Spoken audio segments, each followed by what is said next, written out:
hello everyone आज এটা অন্য ভিডিঅ'লৈ আপোনালোক সকলোকে স্বাগতম জনাইছো আৰু দীপলিনা বা কাৰ ক্ৰাশ হয় কবচোন আৰু কাৰ ভাল লাগে হেতু কমেন্ট কৰি কমেন্ট বক্সত জনাব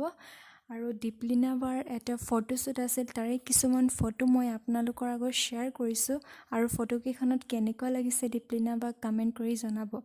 আৰু যদি আপোনালোকে মোৰ চেনেলটো নতুনকৈ আহিছে তেতিয়া হলে লাইক শেয়াৰ কমেন্ট কৰিব আৰু লগতে চেনেলটো সাবস্ক্ৰাইব কৰি লব যাতে মই দিয়া ভিডিঅ'বোৰ আপোনালোকে পোনপ্ৰথমে পায় আৰু আপোনালোকৰ বাবে এটা ভিডিঅ' আগবঢ়ালো